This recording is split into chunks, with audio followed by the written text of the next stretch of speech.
Welcome करता हूं मैं भारत पंचाल अगेन आप सबका हमारी नई वीडियो के अंदर। कैसे हो आप सब? तो आज हम लोग पढ़ेंगे बहुत ही ज़्यादा इंपॉर्टेंट टॉपिक बोर्ड के पॉइंट ऑफ व्यू से, एलोट्रोप्स के बारे में। एलोट्रोप्स को हिंदी में क्या बोल सकते हैं? बहरूपिया, सिंपल कि नहीं, या अपरूप बोलते हैं इसको हिंदी में। तो वीडियो स्टार्ट करने से पहले मैं बताना चाहूँगा कि ये वीडियो और इस पी ब्लॉग की सारी वीडियो अपलोड हो चुकी हैं अनअकैडमी पर, क्वेश्चंस की फॉर्म में एंड बिल्कुल अच्छे तरीके से। तो आप वहाँ पर भी देख सकते हैं, लिंक मैंने डिस्क्रिप्शन में दे दिया है। चलिए स्टार्ट करते हैं। एलोट्रोप्स क्या होता है? एलोट्रोप्स होता है which have same chemical composition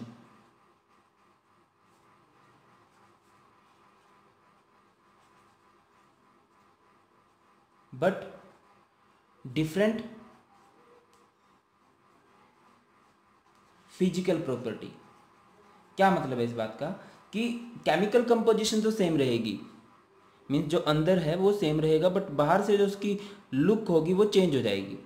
for example carbon के एलोट्रोप्स हैं डायमंड एंड ग्रेफाइट, बहुत फेमस है। क्लियर? तो ऐसे ही हम जो इस वीडियो में पढ़ने वाले हैं वो पढ़ने वाले हैं एलोट्रोप्स ऑफ फास्फोरस। ये वीडियो मैं पहले बना चुका हूँ एलोट्रोप्स ऑफ फास्फोरस, बट अब वाली वीडियो बहुत ज़्यादा एक्सप्लेन वे में है, बहुत ज़्यादा वास्ट नॉलेज है इसके अंदर। ठीक है, तो मतलब फुल, मतलब इसके बाद तो आपको जरूरत ही नहीं पड़ेगी, इसको अच्छे से देख लेना आप लोगों ने।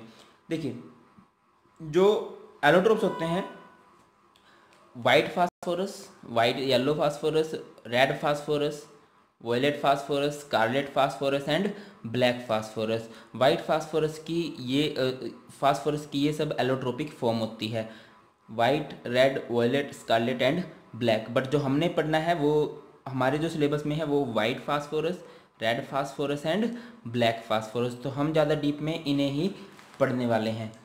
अब एक बात याद रखिए, जो रिएक्टिविटी है वो डिक्रीज करती जाती है और जो कलर है वो चेंज होता है with the increasing value of x. देखिए, ये जो फास्फोरस है ये P4 की फॉर्म में एग्जिस्ट करते हैं। अब P4 के कितने मॉलिक्यूल होंगे? जितने मॉलिक्यूल ये ज़्यादा होते चले जाएंगे उतनी ही रिएक्टिविटी क्या होती चली जाएगी?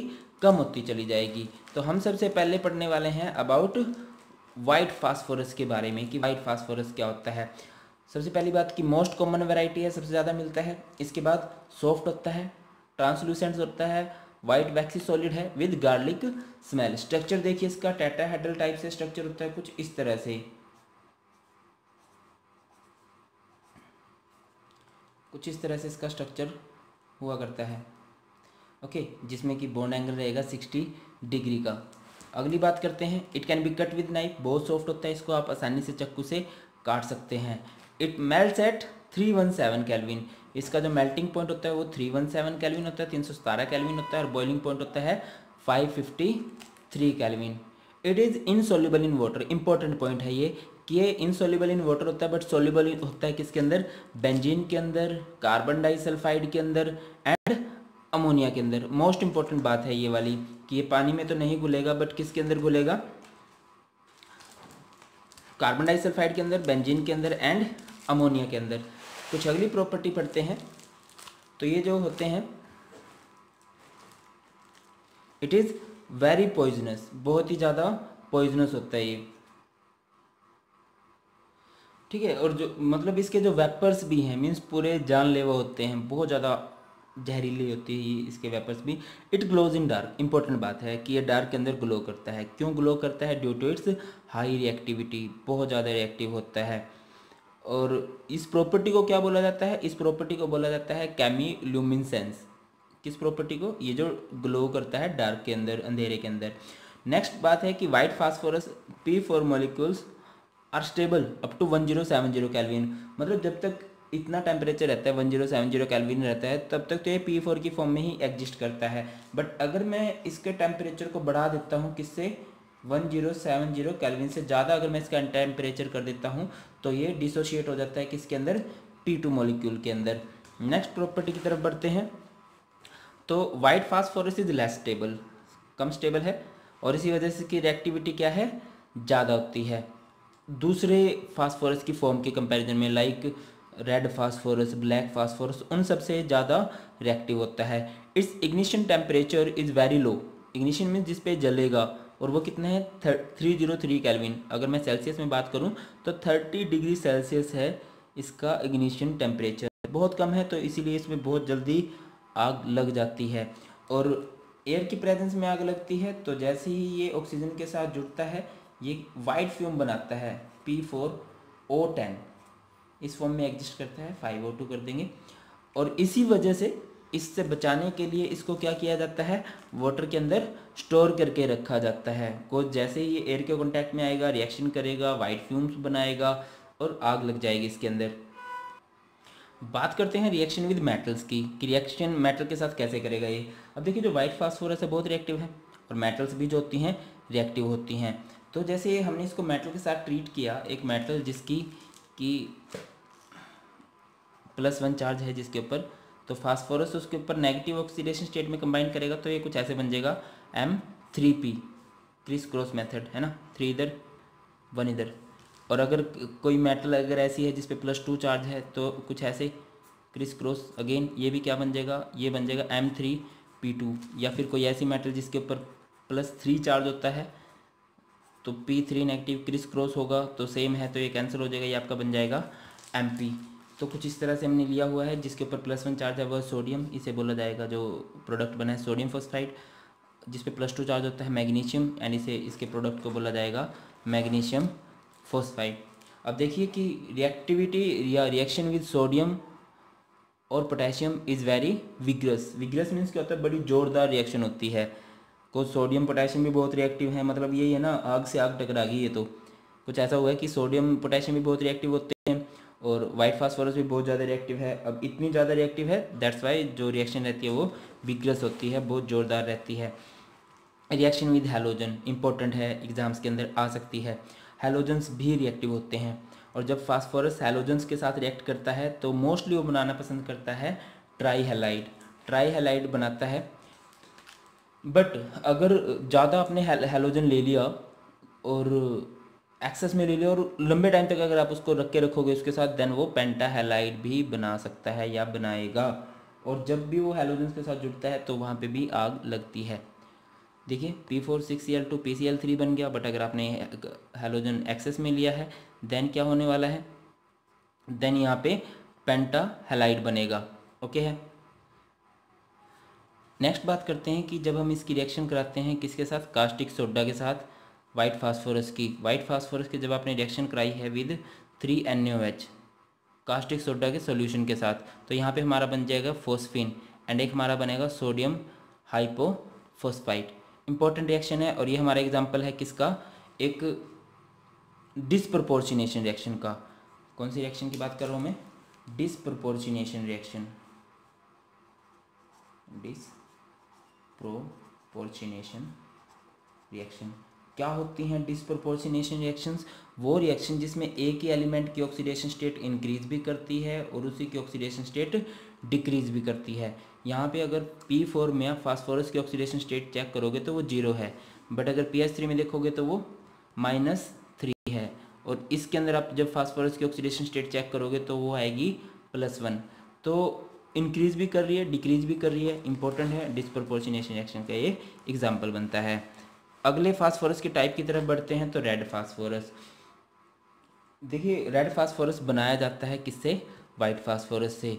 क्या करना पड़ता है, आपको हीट करना पड़ेगा 573 केल्विन पे इनर्ट एटमॉस्फेयर के अंदर। इनर्ट एटमॉस्फेयर मीन्स क्या है यहाँ पे, कि एयर नहीं होनी चाहिए, हवा बिल्कुल नहीं होनी चाहिए, और कुछ दिनों के लिए हीट करते हैं, देन ये किस फॉर्म में कन्वर्ट हो जाता है, रेड फास्फोरस की फॉर्म में। स्ट्रक्चर की बात करें तो इसका भी टेट्राहेड्रल टाइप से ही स्ट्रक्चर है, बट इसका स्ट्रक्चर क्या है, पॉलीमेरिक फॉर्म में है। उसमें P4 का एक ही मॉलिक्यूल था, इसमें P4 के बहुत ज़्यादा मॉलिक्यूल्स होते हैं। अगली बात करते हैं कि रेड फास्फोरस किस तरह से वाइट फास्फोरस से अलग है, क्या क्या इसके इंपॉर्टेंट कैरेक्टरिस्टिक्स हैं। देखिए जो हमारा वाइट फास्फोरस था वो हमारा वैक्सी सॉलिड था, बट जो हमारा रेड फास्फोरस होता है ये एक हार्ड क्रिस्टलाइन सॉलिड होता है। उसकी गार्लिक स्मेल थी, इसकी कोई भी स्मेल नहीं होती है। It processes iron grey lustre. Next बात करें, it is non poisonous in nature. White phosphorus के बारे में मैंने बताया था कि वो तो बहुत पॉइजनस होता है, हाई बहुत ज़्यादा, बट ये इतना पॉइजनस नहीं होता। अगली बात करें कि it is insoluble in water. As well as carbon disulphide. White phosphorus जो होता है वो वाटर के अंदर इनसोल्यूबल होता है, बट कार्बन डाइसल्फाइड के अंदर सोल्यूबल होता है। बट जो रेड फास्फोरस है वो दोनों ही में ही इनसोल्यूबल रहता है। अगली बात करते हैं, it does not glow in dark. क्यों नहीं ग्लो करता? कोज ये उतना रिएक्टिव नहीं है। नेक्स्ट प्रॉपर्टी की बात करें तो it is a bad conductor of electricity. अगली प्रॉपर्टीज की तरफ चलते हैं। देखिए जो हमारा वाइट फास्फोरस था वो स्टेबल नहीं था, इसलिए वो ज़्यादा रिएक्टिव था। But red phosphorus is quite stable, ये थोड़ा स्टेबल होता है। एंड जिसका इग्निशन टेम्परेचर है वो भी हाई है, 543 केल्विन होता है। Being less reactive than white phosphorus, it reacts with halogen, sulphur and alkali metal only when heated. हमने देखा था कि जो वाइट फास्फोरस है वो तो रिएक्शन सिंपली कर जाता है, बट जो रेड फास्फोरस है ये लेस रिएक्टिव होने की वजह से ये सिर्फ तभी रिएक्शन करता है हैलोजन्स के साथ या सल्फर के साथ या अल्कली मेटल के साथ जब आप इसको एक्स्ट्रा एनर्जी सप्लाई करोगे, एक्स्ट्रा हीट सप्लाई करोगे। Red phosphorus does not react with caustic soda. देखिए जो वाइट फास्फोरस था वो कास्टिक सोडा के साथ रिएक्ट करके फॉस्फीन बनाता है, PS3 बनाता है, जो मैंने अभी बताया था आपको डिस्प्रोपोर्शनेशन रिएक्शन वाला। बट ये ऐसा कुछ भी नहीं करता और यही बात इसको ज़्यादा अलग करती है वाइट फास्फोरस से। नेक्स्ट इंपॉर्टेंट क्वेश्चन बनता है कि how you can convert red phosphorus into white phosphorus. देखिए वाइट से रेड बन सकता है, वाइट से रेड अभी बनाया था हमने, हीट किया था for several days in inert atmosphere. अब रेड से वाइट कैसे बनाएंगे? बनाया जा सकता है बाय बॉइलिंग।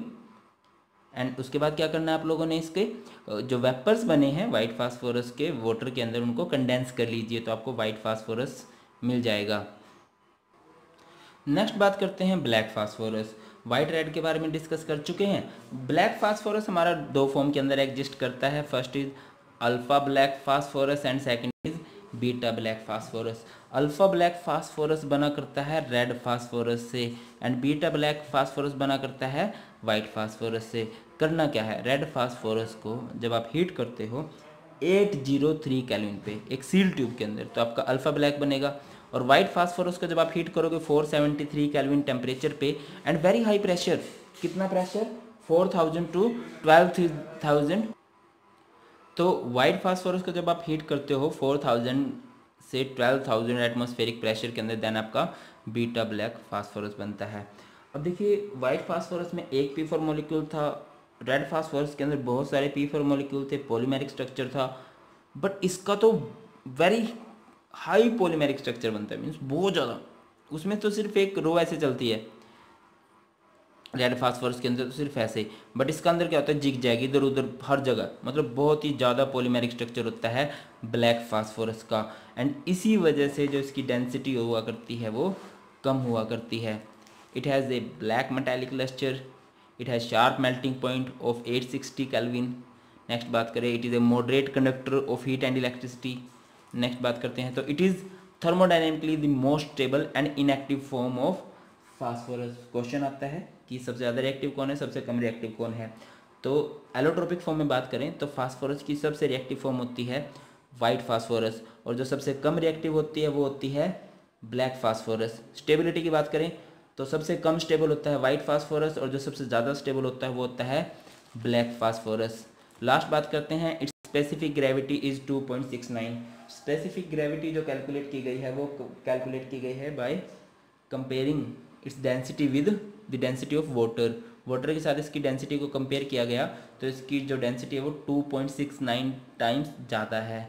यही होती है इसकी स्पेसिफिक ग्रेविटी। तो ये था अपना एलोट्रोप्स वाला टॉपिक। होप आप लोगों को वीडियो अच्छी लगी होगी। फिर भी आपके कुछ डाउट्स हैं आप नीचे कमेंट कर सकते हैं। रिक्वेस्ट है आप लोगों से, वीडियो अच्छी लगी है तो लाइक जरूर कीजिएगा, अपने फ्रेंड्स के साथ शेयर जरूर कीजिएगा। एंड अनअकैडमी का लिंक मैंने डिस्क्रिप्शन में दे दिया है, ओपन कीजिए। सब वीडियो मतलब हर एक चैप्टर फुली, मतलब यूट्यूब पे तो इतना ज़्यादा नहीं है, अनअकैडमी बिल्कुल हर एक चैप्टर बिल्कुल डीप से एक्सप्लेन किया गया है। Thank you so much for watching. जय हिंद, जय भारत।